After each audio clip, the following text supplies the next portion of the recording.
Hello, guys. Welcome to Real Talk with Victoria White, where real experiences create real impact. Today, we'll be talking about maintaining healthy relationship with your coworkers. We've been on this series for since this March, so I'll be going in details how we can maintain healthy relationship with our coworkers at our workplace.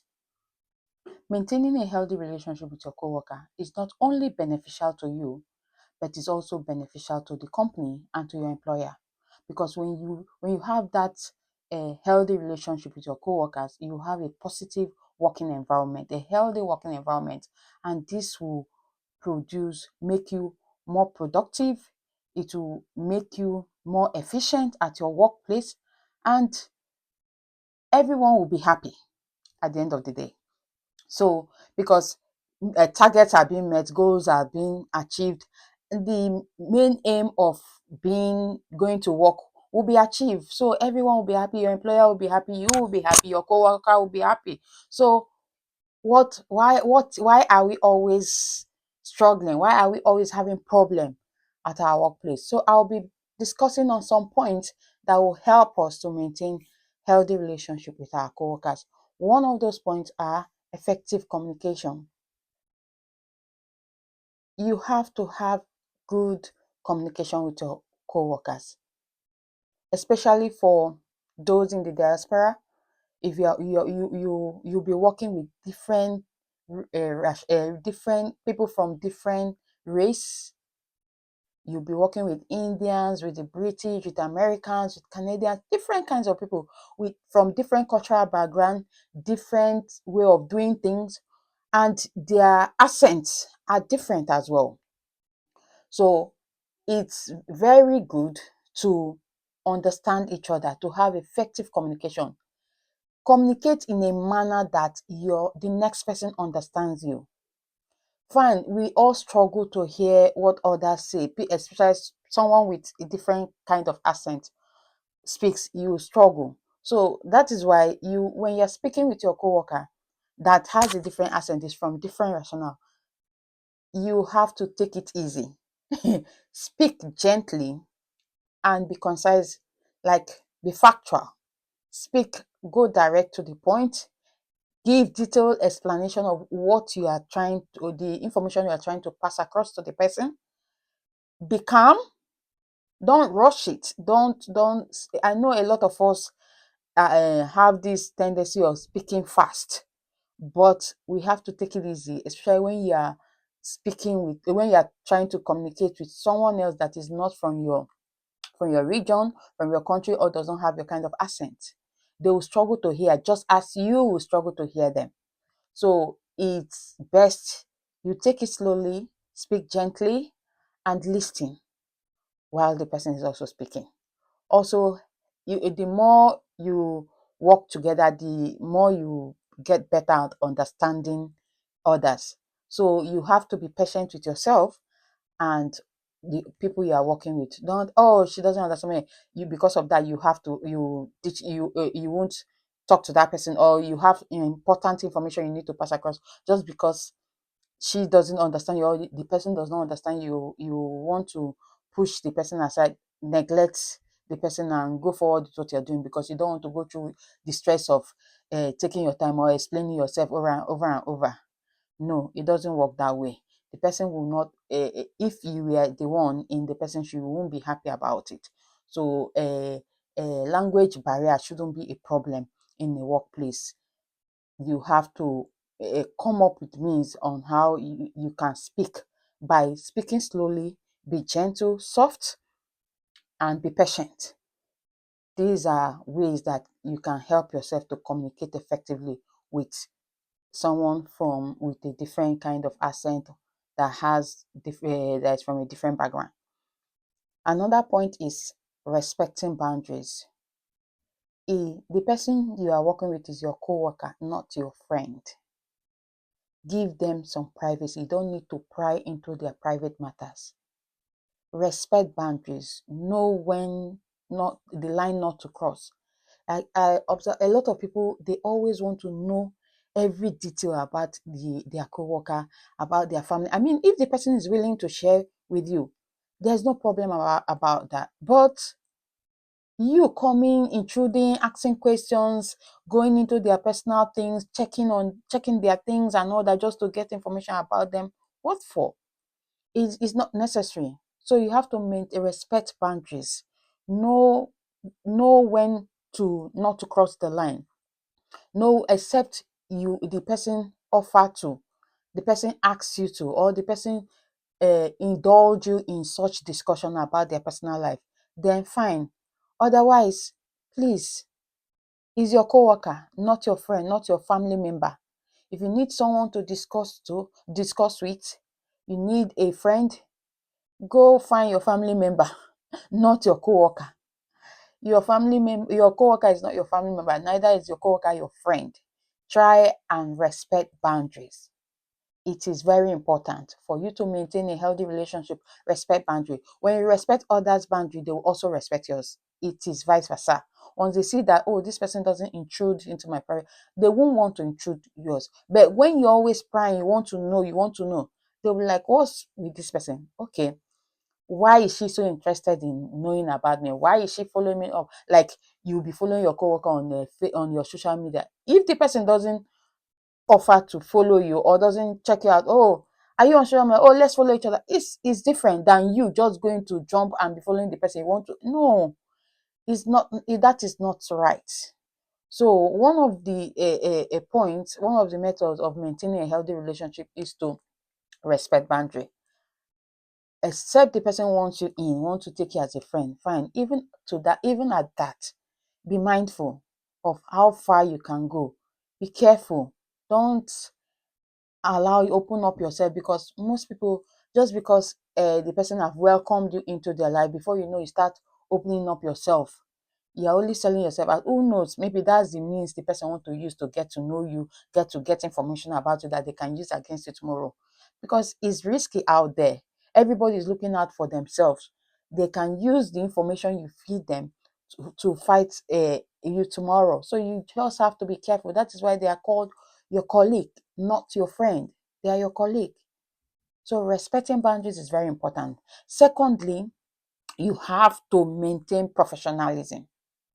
In every sense, you have to maintain professionalism. What needs to be done, do it. What you need to do it. What information you need to pass across, just be as professional as possible. Don't be, the workplace is not a family gathering where you will be making fun, creating unnecessary familiarity. This still goes back to respecting boundaries. Yeah. So you have to maintain professionalism. You are here to work, do your work, and go back home. If you need someone to be friendly, I'm sure you have family members that you can be friendly to. You need someone to talk to. Maybe you are going through some problems, not with your colleague. Please go back home, call your family member, and discuss with them. Pour out your heart, especially those in the diaspora, like in the UK, where you say you are depressed, you need someone to talk to. We are, people in the UK, they're always looking for someone to talk to. That's why when they call those at home, they spend hours on the phone. Yeah, because the person they are calling back home is family. They are the ones that their worries are saved with. Whatever they complain about are saved with. You don't go call your colleague and be complaining about what happened at workplace, and no, because that is your colleague, not your friend. You need to know the difference. Secondly, you have to be a team player in the sense that you have to uh, be productive, you have to give feedback, you have to support the team in whichever way. Should be the aim should be achieving the goal. Whatever is the project that you are working on as a team, at the end goal is to have a successful uh, project at the end of the day. So whatever you need to bring out, whatever way you need to support the team, do it. You have information that can help to make this project move faster or get to the result that you want, come up with it. Come up with a suggestion. Share views, share ideas. Don't hold your idea because you want to be the like you want to be the I was the one that brought up the idea. It was my whole idea. No, it's a teamwork. The if you all, as if the project becomes successful, the success goes to everyone that was in that team. So be a good team player by contributing your own quota to have a positive result in whatever you are working on. Secondly, being a team leader also is by taking corrections, taking feedback. Let's say maybe one of the team member or the team lead or anyone, any member of the team comes up with a suggestion that you see that some people don't like taking corrections. They don't like, just because that suggestion is not coming from them, they won't want to take it. They will want to go counter it. No, no, but if you look at it critically, you see that this suggestion might bring the results that we are all looking for. So why don't you oblige and take it in? So accepting compliment, accepting feedbacks. Like someone, maybe a team member tells you, "Oh, I didn't like the way you did this. I would have done it this way." Don't be defensive. A lot of us are so defensive. Oh, you will now start giving your reasons.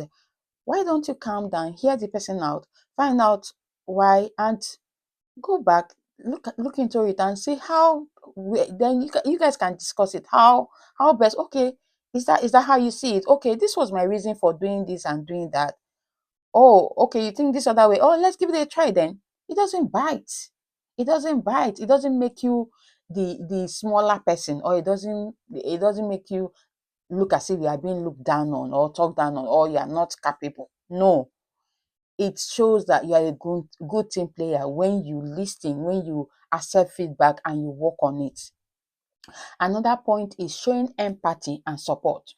Yeah, it can be, it might, is this person's turn today, it can be your turn tomorrow. Nobody knows where the problem will be coming from tomorrow. Someone is going through whatever crisis that is going through, maybe that made the person not to be productive or effective at work. Why don't you reach out to the person? Now, I know you say respect boundaries, but here, in this case, this is, you are not intruding into the person's boundary because the person inefficiency is affecting the job. So you need to understand what is the problem, because you can just, is your manner of approach on how you speak to that colleague. So you can ask, I observe that you've not been your usual self. Is there anything bothering you? Will you want to share? Just give an offer. If the person said, "No, I'm fine, don't worry," then you back out. But if the person is willing to share, fine, give a listening ear, then see a way you can support the person to come out of that problem. Then you guys will work it out together, and you see tomorrow, if you're in that same situation, that person might be there to also offer that help and support you. So it's very important to show support and empathy to your coworkers. That way they'll feel at home with you. It's not like they're taking you as a family member, but they see you as someone that is dependable, as someone that they can trust, as someone that is there for them. So it's always good to show that support and empathy to your coworkers, because you never know, it might be your turn tomorrow. Another point is keep a positive attitude. Be optimistic. Always see the brighter side of this whole thing. If the whole thing is turning upside down, the whole everywhere is becoming chaos, and everybody is is everyone is worried, running helter skelter, blah, blah, blah. Just be positive. Look at the positive side of it. Okay, If it is not working this way, why don't we look at it this way? I mean, just look at the positive side. And once you have that positive attitude, you will be, you'll be attracting positive vibes. And that once you attract positive vibes, whatever that is negative there will disappear. Positive and negative. Will always, it's just like light and darkness. Light will always overshine darkness.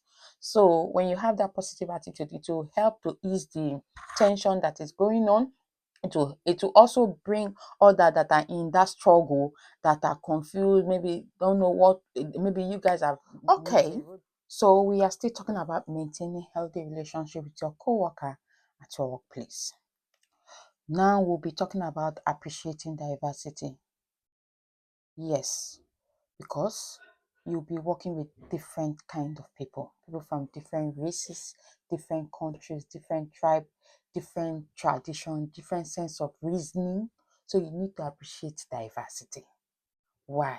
Because everybody has an input for a successful project. Yes, you need to work based on their strength, because if you want to counter their contribution simply because they are not reasoning the way you are reasoning, or they are not doing it just the way you wanted it, that will lead to a roadblock, that will lead to problem within the team.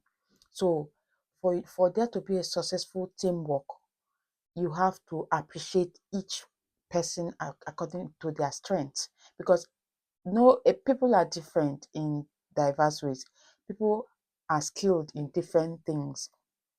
What you are skilled at and what you are good at might not be the same thing with someone else. Another person might be good at different aspect of doing things. There are some people that are good at planning, coming up with the whole strategies, give you a good roadmap on how this project can work, but they don't have that skill to implement. While there are good implementers, they are good at kickstarting project from the ground level, from the beginning. Some people do not know how to start, but they know how to finish. Some people can do halfway, while there are some people that have that a skill of, oh, they will see to the completion of it. While some people, they can start the project, but they never complete it. So just know their strength. You should be able to identify the strength of each of your team members and work based on their strength. Give them um, um, their contribution based on what they are capable, what they can, what they are skilled at, so that they'll be able to be productive. They'll also feel relevant. They'll see that they are being they are contributing positively to the success of the project, and everybody will be happy. So do not despise others simply because they do not come from your tribe, or they don't reason the way you reason, or they don't see things from your own way of how you see things. Try to look at their own aspects, understand them, where they are coming from, because for them to be working in that same organization with you, that means they've gone through a process. They were recruited, they were interviewed, and there is something that the HR saw in them, that the recruitment team, that they saw in them, that they know that they'll be effective, they'll be good for that job role. So you, with your own understanding, you can't just come and start despising someone because simply because the person is not reasoning things the way you reason. No, there are ways to go about it. Try to hear their own contribution, and see how you can impute it, how you can all work together.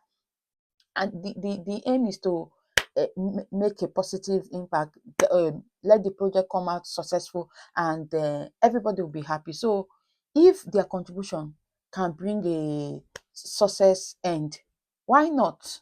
I mean, it doesn't have to be in your own way alone. You have to allow others contribute in their own way of understanding things. Who knows, theirs might even be better or easier. So the whole idea of the thing is to get it working, be productive. The organization wants to hear that, oh, it was successful, we were able to achieve it. Yeah, the target has been met, the aim has been achieved. That is it, the end goal. So, however, there is no streamlined way of doing things. People have different ways of handling things. They can come up with easier way that you do not know. So try to listen, try to hear them out. So it's very important to appreciate others in their own capacity. Yeah. And another thing is to respect and recognize hierarchy. Most people do not like people to lead them. They feel they should be the one in charge. No. A leader was not just chosen anyhow. No. There are some attributes about that leader that made that person to be made the leader of that team. Respect hierarchy, please. Don't jump simply because you do not regard the person or you do not respect the person. You not follow due process, you bypass the person and go to other authority. What if that was done to you? Will you be happy? No. So try to respect hierarchy, because who knows, tomorrow you might be the one that will be at the top. If you do not respect your leader, when it's your turn, no one will respect you. That is life. Whatever you sow, you're going to reap it. If you're effective in your work, when you start your own project or you're doing something for yourself, you will also be effective too. So whatever you put in is what you get out. So if you're not respecting leadership, then it is a very bad one. You have to learn how to respect leadership, and if they are doing things that is going contrary to your belief, come up with your own opinion. There is a way you approach things. Talk to them with respect, not